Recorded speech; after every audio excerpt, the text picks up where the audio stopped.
ನಮಸ್ಕಾರ, first tube ನ ಮತ್ತೊಂದು ವಿಡಿಯೋಗೆ ಸ್ವಾಗತ. ಸ್ನೇಹಿತರೆ, ನಮ್ಮ ಹಿರಿಯರು ಒಂದು ಮಾತನ್ನ ಹೇಳ್ತಾರೆ, ವಿನಾಶಕಾಲೇ ವಿಪರೀತ ಬುದ್ಧಿ ಅಂತ. ಅಂದ್ರೆ ಮನುಷ್ಯನಿಗೆ ಕೆಟ್ಕಾಲ ಬಂದಾಗ ಅವನ ಬುದ್ಧಿ ಸರಿಯಾಗಿ ಕೆಲಸ ಮಾಡಲ್ವಂತೆ.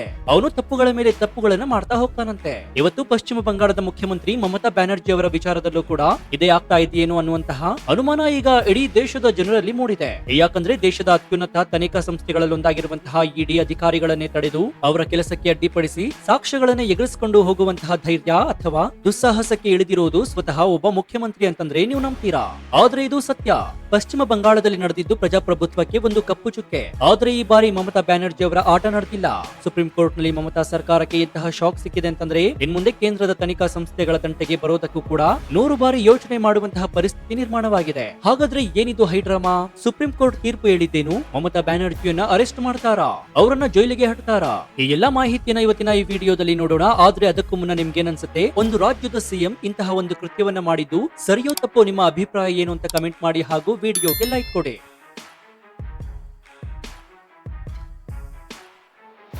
ಸ್ನೇಹಿತರೆ, ನೀವು ಗಮನಿಸಿರಬಹುದು, ಕಳೆದ ಕೆಲವು ವರ್ಷಗಳಿಂದ ಪಶ್ಚಿಮ ಬಂಗಾಳದಲ್ಲಿ ಏನಾಗ್ತಾ ಇದೆ ಅಂತ.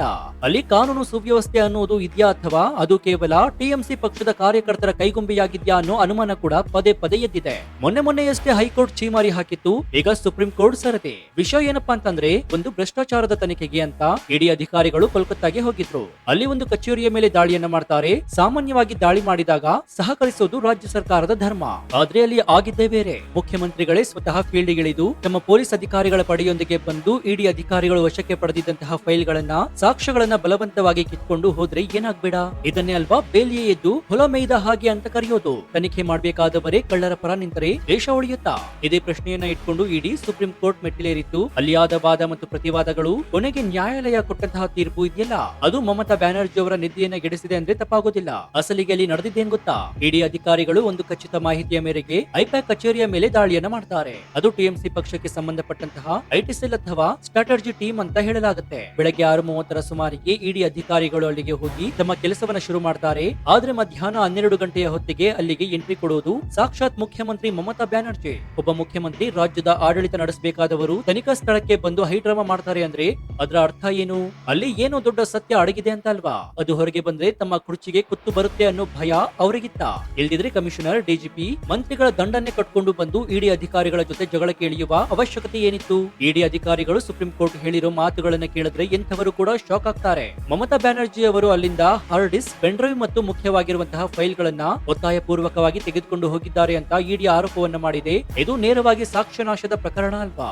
ಇಲ್ಲಿ ನಾವು ಅರ್ಥ ಮಾಡ್ಕೊಳ್ಬೇಕಾಗಿರೋದು ಮಮತಾ ಬ್ಯಾನರ್ಜಿ ಅವರ ಮನಸ್ಥಿತಿಯನ್ನ. ಅವರು ಬಹುಶಃ ಅಂದ್ಕೊಂಡಿರಬಹುದು, ನಾನು ಪಶ್ಚಿಮ ಬಂಗಾಳದ ರಾಣಿ, ನನ್ನನ್ನ ಕೇಳೋರು ಯಾರು ಇಲ್ಲ ಅಂತ. ಆದ್ರೆ ಭಾರತ ಅನ್ನೋದು ಸಂವಿಧಾನದ ಮೇಲೆ ನಡೆಯುವಂತಹ ಒಂದು ದೇಶ ಅನ್ನೋದನ್ನ ಅವರು ಮರ್ತು ಹೋಗಿರಬಹುದು. ಇಡಿ ಅಧಿಕಾರಿಗಳು ಸುಮ್ಮನೆ ಕೂರಲ್ಲ. ಅವರು ನೇರವಾಗಿ ಸುಪ್ರೀಂ ಕೋರ್ಟ್ ಬಾಗಿಲನ್ನ ಬಡಿತಾರೆ. ಅಲ್ಲಿ ಇಡಿ ಪರ ವಕೀಲರು ಇಟ್ಟಂತಹ ವಾದ ಹೇಗಿತ್ತಂದ್ರೆ, ಮಮತಾ ಬ್ಯಾನರ್ಜಿ ಅವರ ನಿಜವಾದ ಬಣ್ಣ ಬಯಲಾಯಿತು. ಮಮತಾ ಅವರ ವಾದ ಏನಿತ್ತು ಗೊತ್ತಾ? ಇಡಿ ಅಧಿಕಾರಿಗಳು ನಮಗೆ ಹೇಳದೆ ಕೇಳದೆ ರೇಡ್ ಮಾಡಿದ್ದಾರೆ, ಇದು ಫೆಡರಲ್ ವ್ಯವಸ್ಥೆಗೆ ಧಕ್ಕೆ ಅಂತ. ಯಾವಾಗ್ಲೂ ಇವರು ಇದೇ ರಾಗವನ್ನ ಹಾಡೋದು. ಮೋದಿ ಸರ್ಕಾರ ನಮ್ಮ ಮೇಲೆ ದಬ್ಬಾಳಿಕೆ ಮಾಡ್ತಾ ಇದೆ, ರಾಜ್ಯದ ಹಕ್ಕನ್ನ ಕಸಿದುಕೊಳ್ತಾ ಇದೆ ಅಂತ ಬೊಬ್ಬೆಯನ್ನು ಹೊಡಿತಾರೆ. ಆದ್ರೆ ಇಡಿ ಅಧಿಕಾರಿಗಳು ಕೋರ್ಟ್ ಮುಂದೆ ಸಾಕ್ಷ್ಯ ಸಮೇತ ಇಮೇಲ್ ಅನ್ನು ತೋರಿಸಿದಾಗ ಮಮತಾ ಬ್ಯಾನರ್ಜಿ ಅವರ ಪರ ವಕೀಲರು ಬಾಯಿ ಬಂದಾಯಿತು. ಹೌದು, ರೇಡ್ ಮಾಡೋದಕ್ಕೂ ಮುಂಚೆಯೇ ಸ್ಥಳೀಯ ಪೊಲೀಸರಿಗೆ ಇಡಿ ಇಮೇಲ್ ಮೂಲಕ ಮಾಹಿತಿಯನ್ನು ನೀಡಿತ್ತು. ಹಾಗಾದ್ರೆ ಮಮತಾ ಬ್ಯಾನರ್ಜಿ ಸುಳ್ಳು ಹೇಳಿದ್ದು ಯಾಕೆ? ಒಂದು ಸುಳ್ಳನ್ನ ಮುಚ್ಚಿ ಹಾಕಲು ಇನ್ನೊಂದು ಸುಳ್ಳು, ಅದನ್ನ ಮುಚ್ಚಿ ಹಾಕಲು ಮಗದೊಂದು ಸುಳ್ಳು, ಹೀಗೆ ಸಾಕ್ತಾ ಇದೆ ದೀದಿ ಸರ್ಕಾರ. ಇನ್ನು ಸುಪ್ರೀಂ ಕೋರ್ಟ್ ನಲ್ಲಿ ನಡೆದ ವಿಚಾರಣೆ ನಿಜಕ್ಕೂ ಕೂಡ ಆಶ್ಚರ್ಯಕರವಾಗಿತ್ತು. ಮುಖ್ಯ ನ್ಯಾಯಮೂರ್ತಿಗಳ ಪೀಠ ಮಮತಾ ಸರ್ಕಾರಕ್ಕೆ ಕೇಳಿದ ಪ್ರಶ್ನೆಗಳು ನೇರ ಮತ್ತು ನಿಷ್ಪಕ್ಷಪಾತವಾಗಿತ್ತು. ಒಬ್ಬ ಮುಖ್ಯಮಂತ್ರಿ ತನಿಖಾ ಸ್ಥಳಕ್ಕೆ ಹೋಗಿ ಸಾಕ್ಷ್ಯವನ್ನ ತರುವುದಕ್ಕೆ ಹೇಗೆ ಸಾಧ್ಯ? ಇದು ಯಾವ ಕಾನೂನಿನಲ್ಲಿದೆ ಅಂತ ಕೋರ್ಟ್ ಕೇಳಿದೆ. ಇದಷ್ಟೇ ಅಲ್ಲದೆ ಮಮತಾ ಬ್ಯಾನರ್ಜಿ ಸರ್ಕಾರ ಇಡಿ ಅಧಿಕಾರಿಗಳ ವಿರುದ್ಧವೇ ಎಫ್ಐಆರ್ ಅನ್ನ ಹಾಕಿತ್ತು. ಅಂದ್ರೆ ಕಳ್ಳತನ ಮಾಡಿದವನೇ ಪೊಲೀಸರ ಮೇಲೆ ಕೇಸ್ ಹಾಕಿದ ಹಾಗೆ. ಇಡಿ ಅಧಿಕಾರಿಗಳು ತನಿಖೆ ಮಾಡಲು ಬಂದ್ರೆ ಅವರನ್ನೇ ಬೆದರಿಸಿ ಅವರ ಮೇಲೆ ಕೇಸ್ ಹಾಕಿ ಜೈಲಿಗೆ ಕಳಿಸ್ತೀವಿ ಅಂತ ಬೆದರಿಸೋದು ಎಷ್ಟರ ಮಟ್ಟಿಗೆ ಸರಿ? ಸುಪ್ರೀಂ ಕೋರ್ಟ್ ತಕ್ಷಣವೇ ಈ ಎಲ್ಲ ಎಫ್ಐಆರ್ ಗಳಿಗೆ ತಡೆಯನ್ನು ನೀಡಿದೆ. ಇದು ಮಮತಾ ಬ್ಯಾನರ್ಜಿಗೆ ಸಿಕ್ಕ ಮೊದಲ ಸೋಲಾಗಿದೆ. ಇದಷ್ಟೇ ಅಲ್ಲದೆ ಮಮತಾ ಬ್ಯಾನರ್ಜಿ ಅವರಿಗೆ ಮತ್ತು ಅವರ ಪೊಲೀಸ್ ಕಮಿಷನರ್ಗೆ ನೋಟಿಸ್ ಜಾರಿ ಮಾಡಿ 2 ವಾರಗಳಲ್ಲಿ ಉತ್ತರ ಕೊಡಿ ಅಂತ ತಾಕೀತು ಮಾಡಿದೆ. ಇನ್ನು ಇಲ್ಲಿ ಗಮನಿಸಬೇಕಾಗಿರೋದು ಇನ್ನೊಂದು ಅಂಶ ಕೂಡ ಇದೆ. ಇಡಿ ಸುಪ್ರೀಂ ಕೋರ್ಟ್ ನಲ್ಲಿ 4 ಪ್ರಮುಖ ಬೇಡಿಕೆಯನ್ನು ಇಟ್ಟಿದ್ದು. ಮೊದಲನೇದಾಗಿ, ತನಿಖೆಗೆ ಅಡ್ಡಿಪಡಿಸಿದ ಮತ್ತು ಸಾಕ್ಷ್ಯನಾಶ ಮಾಡಿದ ಮಮತಾ ಬ್ಯಾನರ್ಜಿ ವಿರುದ್ಧ ಎಫ್ಐಆರ್ ಹಾಕಲು ಅನುಮತಿಯನ್ನು ನೀಡಬೇಕು. ಎರಡನೆಯದಾಗಿ ರಾಜ್ಯದ ಡಿಜಿಪಿ ಅಂದ್ರೆ ಪೊಲೀಸ್ ಮಹಾನಿರ್ದೇಶಕರನ್ನ ಅಮಾನತು ಮಾಡಬೇಕು. ಮೂರನೆಯದಾಗಿ ಈ ಇಡಿ ಪ್ರಕರಣವನ್ನ ಸಿಬಿಐಗೆ ವಹಿಸಬೇಕು ಮತ್ತು ನಾಲ್ಕನೆಯದಾಗಿ ಇಡಿ ಅಧಿಕಾರಿಗಳ ವಿರುದ್ಧ ಹಾಕಲಾದ ಸುಳ್ಳು ಕೇಸ್ಗಳನ್ನ ರದ್ದು ಮಾಡಬೇಕು. ಇನ್ನು ಸುಪ್ರೀಂ ಕೋರ್ಟ್ ಮೇಲ್ನೋಟಕ್ಕೆ ಇಡಿ ವಾದವನ್ನ ಎತ್ತಿ ಹಿಡಿದಿದೆ ಅಂತಾನೆ ಹೇಳಬಹುದು. ಯಾಕಂದ್ರೆ ಮಮತಾ ಸರ್ಕಾರ ತೆಗೆದುಕೊಂಡು ಹೋದ ಫೈಲ್ಗಳು ಮತ್ತು ಸಾಕ್ಷ್ಯಗಳನ್ನ ಸುರಕ್ಷಿತವಾಗಿಡಬೇಕು ಮತ್ತು ವಾಪಸ್ ಕೋರ್ಟ್ಗೆ ಒದಗಿಸಬೇಕು ಅಂತ ಆದೇಶ ನೀಡಿದೆ. ಇದು ದೀದಿಗೆ ನುಂಗಲಾಗದ ತುಪ್ಪವಾಗಿ ಪರಿಣಮಿಸಿದೆ. ಯಾಕಂದ್ರೆ ಆ ಫೈಲ್ಗಳಲ್ಲಿ ಏನಿದೆ ಅನ್ನೋದು ಈಗ ಗುಟ್ಟಾಗಿ ಉಳಿಯಲ್ಲ. ಒಂದ್ ವೇಳೆ ಆ ಫೈಲ್ಗಳು ಅವ್ಯವಹಾರದ ದಾಖಲೆಗಳಾಗಿದ್ರೆ ಮಮತಾ ಬ್ಯಾನರ್ಜಿ ಅವರು ತಾವೇ ತಮ್ಮ ಕಾಲ ಮೇಲೆ ಕಲ್ಲನ್ನ ಹಾಕೊಂಡ ಹಾಗೆ ಆಗುತ್ತೆ. ಇನ್ನು ಈ ಪ್ರಕರಣ ಕೇವಲ ಪಶ್ಚಿಮ ಬಂಗಾಳಕ್ಕೆ ಸೀಮಿತವಾಗಿಲ್ಲ, ಇದು ಇಡೀ ದೇಶದ ಭದ್ರತೆ ಮತ್ತು ವ್ಯವಸ್ಥೆಗೆ ಸಂಬಂಧಿಸಿದ ವಿಚಾರವಾಗಿದೆ. ಇವತ್ತು ಮಮತಾ ಬ್ಯಾನರ್ಜಿ ಹೀಗೆ ಮಾಡಿದ್ರೆ ನಾಳೆ ತಮಿಳುನಾಡಿನ ಸ್ಟಾಲಿನ್ ಸರ್ಕಾರ ಕೂಡ ಇದನ್ನೇ ಮಾಡುತ್ತೆ. ಕೇರಳದ ಪಿಣರಾಯಿ ವಿಜಯನ್ ಸರ್ಕಾರ ಕೂಡ ಇದನ್ನೇ ಮಾಡುತ್ತೆ. ಕರ್ನಾಟಕದಲ್ಲೂ ನಾವು ನೋಡಿದ್ದೀವಿ, ಕೆಲವೊಮ್ಮೆ ಕೇಂದ್ರದ ಏಜೆನ್ಸಿಗಳ ತನಿಖೆಗೆ ಅಸಹಕಾರ ತೋರುವುದನ್ನ. ಒಂದ್ ವೇಳೆ ರಾಜ್ಯ ಸರ್ಕಾರಗಳೇ ಹೇಗೆ ಕೇಂದ್ರದ ತನಿಖಾ ಸಂಸ್ಥೆಗಳ ವಿರುದ್ಧ ತಿರುಗಿಬಿದ್ರೆ ದೇಶದಲ್ಲಿ ಭ್ರಷ್ಟಾಚಾರವನ್ನ ತಡೆಯೋರಾದ್ರೂ ಯಾರು? ಇಡಿ ಮತ್ತು ಸಿಬಿಐ ಅಧಿಕಾರಿಗಳು ಪ್ರಾಣ ಭಯದಲ್ಲಿ ಕೆಲಸ ಮಾಡ್ಬೇಕಾ? ನೀವು ನೋಡಿರಬಹುದು ಸಂದೇಶ ಖಾಲಿ ವಿಚಾರದಲ್ಲಿ ಏನಾಯ್ತು ಅಂತ. ಅಲ್ಲಿ ಇಡಿ ಅಧಿಕಾರಿಗಳ ಮೇಲೆ ಮಾರಣಾಂತಿಕ ಹಲ್ಲೆ ನಡೆದಿತ್ತು, ಅವರ ತಲೆಗೆ ಹೊಡೆಯಲಾಯಿತು. ಎಷ್ಟೆಲ್ಲ ಆದ್ರೂ ಕೂಡ ಮಮತಾ ಬ್ಯಾನರ್ಜಿ ಒಂದೇ ಒಂದು ಸಾರಿ ಸಾರಿಯನ್ನ ಕೂಡ ಕೇಳಿಲ್ಲ ಅಥವಾ ಹಲ್ಲೆಕೋರರ ವಿರುದ್ಧ ಕ್ರಮವನ್ನು ಕೂಡ ಕೈಗೊಂಡಿಲ್ಲ. ಬದಲಿಗೆ ಇಡಿ ಅಧಿಕಾರಿಗಳೇ ಪ್ರಚೋದನೆ ನೀಡಿದ್ರು ಅಂತ ಸಮರ್ಥನೆ ಮಾಡ್ಕೊಂಡಿದ್ರು. ಇಂತಹ ಮನಸ್ಥಿತಿ ಒಬ್ಬ ಆಡಳಿತಗಾರರಿಗೆ ಶೋಭೆ ತರುತ್ತಾ? ಇನ್ನು ಸುಪ್ರೀಂ ಕೋರ್ಟ್ ಕೂಡ ಇದನ್ನೇ ಸಂವಿಧಾನದ ಬಿಕ್ಕಟ್ಟು ಅಂತ ಕರೆದಿದೆ. ಭಾರತ ಒಕ್ಕೂಟ ವ್ಯವಸ್ಥೆಯಲ್ಲಿ ಕೇಂದ್ರ ಮತ್ತು ರಾಜ್ಯಗಳ ನಡುವೆ ಸಹಕಾರ ಇರಬೇಕು. ಆದ್ರೆ ಇಲ್ಲಿ ಮಮತಾ ಬ್ಯಾನರ್ಜಿ ಅವರು ಪಶ್ಚಿಮ ಬಂಗಾಳವನ್ನ ಭಾರತದಿಂದ ಬೇರೆ ಏನು ಅನ್ನೋ ರೀತಿಯಾಗಿ ನಡೆಸ್ತಾ ಇದ್ದಾರೆ. ನನ್ನ ರಾಜ್ಯಕ್ಕೆ ಸಿಬಿಐ ಬರಬಾರದು, ನನ್ನ ರಾಜ್ಯಕ್ಕೆ ಇಡಿ ಬರಬಾರದು ಅಂತ ಹೇಳೋದಕ್ಕೆ ಪಶ್ಚಿಮ ಬಂಗಾಳ ಏನು ಪಾಕಿಸ್ತಾನನ ಅಥವಾ ಬಾಂಗ್ಲಾದೇಶನ? ಇದು ಭಾರತದ ಅವಿಭಾಜ್ಯ ಅಂಗ. ಇಲ್ಲಿ ಸಂವಿಧಾನವೇ ಸುಪ್ರೀಂ. ಅಮಿತ್ ಶಾ ಅವರು ಗೃಹ ಸಚಿವರಾಗಿ ಪಶ್ಚಿಮ ಬಂಗಾಳಕ್ಕೆ ಬರ್ತೀನಿ ಅಂದ್ರೆ ನಿಮ್ಮನ್ನ ಹೋಟೆಲ್ ರೂಮ್ ನಿಂದ ಆಚೆ ಬರೋದಕ್ಕೆ ಬಿಡೋದಿಲ್ಲ ಅಂತ ಧಮಕಿ ಹಾಕುವ ಮಟ್ಟಕ್ಕೆ ಅಲ್ಲಿನ ರಾಜಕೀಯ ಇಳಿದು ಹೋಗಿದೆ ಅಂದ್ರೆ ಅಲ್ಲಿ ಸಾಮಾನ್ಯ ಜನರ ಪಾಡೇನು? ಬಿಜೆಪಿಯ ಕಾರ್ಯಕರ್ತರನ್ನ ಹಗಲು ಹೊತ್ತಲ್ಲೇ ಕೊಲೆ ಮಾಡಲಾಗುತ್ತೆ, ಹಿಂದೂಗಳ ಮೇಲೆ ದೌರ್ಜನ್ಯ ನಡೆಸಲಾಗುತ್ತೆ. ಆದ್ರೆ ದೀದಿ ಸರ್ಕಾರಕ್ಕೆ ಇದೆಲ್ಲ ಕಾಣಿಸೋದಿಲ್ಲ. ಅವರಿಗೆ ಕಾಣಿಸೋದು ಕೇವಲ ತಮ್ಮ ವೋಟ್ ಬ್ಯಾಂಕ್ ರಾಜಕಾರಣ ಮಾತ್ರ.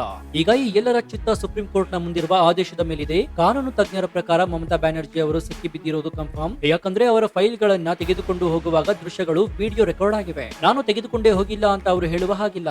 ಏನು ವಾಪಸ್ ಕೊಡ್ತೀನಿ ಅಂತಂದ್ರೆ ನೀವು ತಗೊಂಡಿದ್ದೆ ತಪ್ಪು, ಯಾಕೆ ತಗೊಂಡ್ರಿ ಅನ್ನೋ ಪ್ರಶ್ನೆ ಕೂಡ ಬರುತ್ತೆ. ಜೊತೆಗೆ ಅವರು ವಾಪಸ್ ಕೊಡುವ ಫೈಲ್ಗಳು ಒರಿಜಿನಲ್ ಅಥವಾ ಅದರಲ್ಲಿ ಏನಾದ್ರೂ ಬದಲಾವಣೆ ಮಾಡಿದ್ದಾರಾ ಅನ್ನೋ ಅನುಮಾನ ಕೂಡ ಇದ್ದೇ ಇರುತ್ತೆ. ಇದನ್ನೇ ಇಡಿ ಅಧಿಕಾರಿಗಳು ಕೋರ್ಟ್ ಗಮನಕ್ಕೆ ತಂದಿದ್ದಾರೆ. ಸ್ವಾಮಿ ಇವರು ಕಳ್ಳತನ ಮಾಡಿದ್ದು ಅಲ್ಲದೆ ಈಗ ಸಾಕ್ಷ್ಯ ನಾಶ ಮಾಡಿ ವಾಪಸ್ ಕೊಟ್ರು ಅಂತ ನಾಟಕ ಆಡ್ತಾರೆ. ಇವರನ್ನ ನಂಬೋದು ಹೇಗೆ ಅಂತ ಇಡಿ ಪ್ರಶ್ನೆ ಮಾಡಿದೆ. ಹಾಗಾಗಿ ತನಿಖೆಯನ್ನ ಸಿಬಿಐಗೆ ವಹಿಸುವಂತಹ ಸಾಧ್ಯತೆ ಕೂಡ ದಟ್ಟವಾಗಿದೆ. ಒಂದ್ ವೇಳೆ ಸಿಬಿಐ ತನಿಖೆ ಸುಪ್ರೀಂ ಕೋರ್ಟ್ ಗ್ರೀನ್ ಸಿಗ್ನಲ್ ಕೊಟ್ರೆ ವಿಚಾರಣೆ ಪಶ್ಚಿಮ ಬಂಗಾಳದಿಂದ ಹೊರಗೆ ನಡೆಯುವ ಸಾಧ್ಯತೆ ಕೂಡ ಇದೆ. ಯಾಕಂದ್ರೆ ಕೋಲ್ಕತ್ತಾದಲ್ಲಿ ನ್ಯಾಯ ಸಿಗುವುದು ಕಷ್ಟ ಅಂತ ಇಡಿ ಈಗಾಗಲೇ ಹೇಳಿದೆ. ಹಾಗೇನಾದ್ರೂ ವಿಚಾರಣೆ ದೆಹಲಿಗೋ ಅಥವಾ ಭುವನೇಶ್ವರಕ್ಕೋ ಶಿಫ್ಟ್ ಆದ್ರೆ ಮಮತಾ ಬ್ಯಾನರ್ಜಿ ಮತ್ತು ಅವರ ಅಧಿಕಾರಿಗಳಿಗೆ ಸಂಕಷ್ಟ ತಪ್ಪಿದ್ದಲ್ಲ. ಇನ್ನು ಇತಿಹಾಸದಲ್ಲಿ ಇದೇ ಮೊದಲ ಬಾರಿಗೆ ಒಬ್ಬ ಹಾಲಿ ಮುಖ್ಯಮಂತ್ರಿಯ ವಿರುದ್ಧ ಸಾಕ್ಷ್ಯನಾಶದ ಆರೋಪದಡಿ ಎಫ್ಐಆರ್ ದಾಖಲಾದ್ರೂ ಕೂಡ ಆಶ್ಚರ್ಯವಿಲ್ಲ. ಅದೇನಾದ್ರೂ ಆದ್ರೆ ಜಯಲಲಿತಾ ಅಥವಾ ಲಾಲು ಪ್ರಸಾದ್ ಯಾದವ್ ಅವರ ನಂತರ ಜೈಲು ಪಾಲಾಗುವ ಸರದಿ ಮಮತಾ ಅವರದ್ದು ಆಗಬಹುದು. ಇನ್ನು ಮಮತಾ ಬ್ಯಾನರ್ಜಿ ಅವರು ಇಷ್ಟೆಲ್ಲ ರಿಸ್ಕ್ ತೆಗೆದುಕೊಳ್ತಾ ಇರೋದು ಯಾಕೆ ಗೊತ್ತಾ? ಇದರ ಹಿಂದೆ ಒಂದು ದೊಡ್ಡ ವೋಟ್ ಬ್ಯಾಂಕ್ ಲೆಕ್ಕಾಚಾರ ಇದೆ. ಬಾಂಗ್ಲಾದೇಶಿ ನುಸುಳುಕೋರರು ಮತ್ತು ರೋಹಿಂಗ್ಯಾ ಮುಸ್ಲಿಮರನ್ನ ರಕ್ಷಣೆ ಮಾಡುವುದು ಟಿಎಂಸಿ ಸರ್ಕಾರದ ಅಜೆಂಡಾ ಆಗಿದೆ ಅನ್ನೋದು ಜಗಜ್ಜಾಹೀರಾಗಿದೆ. ಇಡೀ ದಾಳಿಗಳು ನಡೆದಾಗಲೆಲ್ಲ ಹೊರಬರ್ತಾ ಇರೋದು ಕೋಟಿ ಕೋಟಿ ಕಪ್ಪು ಹಣ ಮತ್ತು ಅಕ್ರಮ ಆಸ್ತಿಗಳು. ಈ ಹಣ ಎಲ್ಲಿಂದ ಬಂತು? ಬಡವರ ರೇಷನ್ ಅಕ್ಕಿ ಕದ್ದು, ಉದ್ಯೋಗ ಖಾತ್ರಿ ಯೋಜನೆಯ ಹಣವನ್ನ ನುಂಗಿ, ಶಿಕ್ಷಕರ ನೇಮಕಾತಿಯಲ್ಲಿ ಲಂಚವನ್ನ ಹೊಡೆದು ಮಾಡಿರುವಂತಹ ಆಸ್ತಿ ಇದು. ಇಂತಹ ಭ್ರಷ್ಟಾಚಾರ ಹಣವನ್ನೇ ಉಪಯೋಗಿಸಿಕೊಂಡು ಚುನಾವಣೆ ಗೆಲ್ಲೋದು, ಗೂಂಡಾಗಳನ್ನ ಸಾಕೋದು ಇವರ ಪ್ಲಾನ್. ಇಡಿ ಅಧಿಕಾರಿಗಳು ಯಾವಾಗ ಇವರ ಬುಡಕ್ಕೆ ಬಂದ್ರು ಆಗ ಇಸ್ಲಾಂ ಖತ್ರೆ ಮೇ ಹೈ ಅಥವಾ ಬಂಗಾಳಿ ಅಸ್ಮಿತೆಗೆ ಧಕ್ಕೆ ಅಂತ ಒಬ್ಬೆ ಹೊಡಿತಾರೆ. ಆದ್ರೆ ಪಶ್ಚಿಮ ಬಂಗಾಳದ ಪ್ರಜ್ಞಾವಂತ ಜನರಿಗೆ ಈಗ ಸತ್ಯ ಅರ್ಥವಾಗ್ತಾ ಇದೆ. ಯೋಗಿ ಆದಿತ್ಯನಾಥ್ ಅವರು ಉತ್ತರ ಪ್ರದೇಶದಲ್ಲಿ ಹೇಗೆ ಬುಲ್ಡೋಸರ್ ಹತ್ತಿಸಿ ರೌಡಿಗಳನ್ನ, ಮಾಫಿಯಾಗಳನ್ನ ಮಟ್ಟ ಹಾಕಿದ್ರು ಅಂತಹದ್ದೇ ಒಂದು ಕಠಿಣ ಕ್ರಮ ಪಶ್ಚಿಮ ಬಂಗಾಳಕ್ಕೂ ಬೇಕು. ಇಲ್ದಿದ್ರೆ ಪಶ್ಚಿಮ ಬಂಗಾಳ ಇನ್ನೊಂದು ಕಾಶ್ಮೀರ ಆಗೋದ್ರಲ್ಲಿ ಸಂಶಯವಿಲ್ಲ. ಈಗಾಗಲೇ ಗಡಿ ಜಿಲ್ಲೆಗಳಲ್ಲಿ ಹಿಂದೂಗಳು ಅಲ್ಪಸಂಖ್ಯಾತರಾಗ್ತಾ ಇದ್ದಾರೆ. ಅಲ್ಲಿನ ಡೆಮೋಗ್ರಫಿ ಚೇಂಜ್ ಆಗ್ತಾ ಇದೆ. ಇದಕ್ಕೆಲ್ಲ ಕಾರಣ ಮಮತಾ ಬ್ಯಾನರ್ಜಿ ಅವರ ತುಷ್ಟೀಕರಣದ ರಾಜಕೀಯ. ಇಡಿ ಮತ್ತು ಸಿಬಿಐ ತನಿಖೆಗಳು ಕೇವಲ ಭ್ರಷ್ಟಾಚಾರದ ವಿರುದ್ಧ ಅಷ್ಟೇ ಅಲ್ಲ, ದೇಶ ವಿರೋಧಿ ಶಕ್ತಿಗಳ ವಿರುದ್ಧವೂ ಕೂಡ ನಡೀತಾ ಇದೆ. ಹಾಗಾಗಿ ಮಮತಾ ಬ್ಯಾನರ್ಜಿ ಅವರು ಈಗ ಗಡಗಡ ನಡುತ್ತಾ ಇದ್ದಾರೆ. ಇನ್ನು ಒಟ್ಟಾರೆಯಾಗಿ ಮಮತಾ ಬ್ಯಾನರ್ಜಿ ಅವರು ಹಗ್ಗವನ್ನ ಕೊಟ್ಟು ಕೈಯನ್ನ ಕಟ್ಟಿಸಿಕೊಂಡಿದ್ದಾರೆ. ಸುಪ್ರೀಂ ಕೋರ್ಟ್ ನಲ್ಲಿ ಅವರಿಗೆ ಆಗಿರೋ ಮುಖಭಂಗ ಸಾಮಾನ್ಯದಲ್ಲ. ಇಷ್ಟು ದಿನ ನಾನು ಆಡಿದ್ದೇ ಆಟ ಅಂತಿದ್ದವರಿಗೆ ಈಗ ಕಾನೂನಿನ ಚಾಟಿಗೆ ಬಿದ್ದಿದೆ. ಮುಂದಿನ 2 ವಾರಗಳು ಪಶ್ಚಿಮ ಬಂಗಾಳದ ರಾಜಕೀಯದಲ್ಲಿ ಬಹಳ ನಿರ್ಣಾಯಕ. ಬಿಜೆಪಿ ಅಮಾನತು ಆಗ್ತಾರಾ? ಮಮತಾ ವಿರುದ್ಧ ಎಫ್ಐಆರ್ ಆಗತ್ತಾ? ಕಾದು ನೋಡಬೇಕಾಗಿದೆ. ಆದ್ರೆ ಒಂದು ಮಾತಂತೂ ಸತ್ಯ. ಸತ್ಯವನ್ನ ಮುಚ್ಚಿ ಹಾಕಲು ಎಷ್ಟು ಪ್ರಯತ್ನ ಪಟ್ಟರೂ ಕೂಡ ಒಂದಲ್ಲ ಒಂದು ದಿನ ಅದು ಸ್ಫೋಟಗೊಳ್ಳಲೇಬೇಕು. ಆ ದಿನ ಹತ್ತಿರ ಬಂದಂತೆ ಕಾಣಿಸ್ತಾ ಇದೆ. ಸೊ ನಿಮ್ಗೇನನ್ಸುತ್ತೆ, ಒಬ್ಬ ಮುಖ್ಯಮಂತ್ರಿ ಹೀಗೆ ರೌಡಿ ತರಹ ವರ್ತಿಸೋದು ಸರಿನಾ? ಭ್ರಷ್ಟಾಚಾರದ ತನಿಖೆ ಮಾಡಲು ಬಂದ ಅಧಿಕಾರಿಗಳ ಮೇಲೆ ಹಲ್ಲೆ ಮಾಡೋದು ಸಂವಿಧಾನಕ್ಕೆ ಅಪಚಾರ ಅಲ್ವಾ? ನಿಮ್ಗೇನನ್ಸುತ್ತೆ ಅಂತ ಕಮೆಂಟ್ ಮಾಡಿ ಹಾಗೂ ವಿಡಿಯೋಗೆ ಲೈಕ್ ಕೊಡಿ. ಜೊತೆಗೆ ನೀವಿನ್ನೂ ನಮ್ಮ ಚಾನೆಲ್ ಅನ್ನ ಸಬ್ಸ್ಕ್ರೈಬ್ ಮಾಡ್ಕೊಂಡಿಲ್ಲ ಅಂದ್ರೆ ಕೂಡಲೇ ಸಬ್ಸ್ಕ್ರೈಬ್ ಮಾಡ್ಕೊಂಡು ಪಕ್ಕದಲ್ಲಿರುವಂತಹ ಬೆಲ್ ಐಕಾನ್ ಅನ್ನ ಪ್ರೆಸ್ ಮಾಡಿ. ಇದರಿಂದ ನಾವು ಹಾಕುವ ಹೊಸ ವಿಡಿಯೋಗಳ ನೋಟಿಫಿಕೇಶನ್ ಮೊದಲು ನಿಮಗೆ ಸಿಗುತ್ತೆ. ಇದಾಗಿತ್ತು ಈ ಕ್ಷಣದ ವಿಶೇಷ. ನೋಡ್ತಾ ಇರಿ ಫಸ್ಟ್ ಟ್ಯೂಬ್ ಕನ್ನಡ. ಧನ್ಯವಾದ.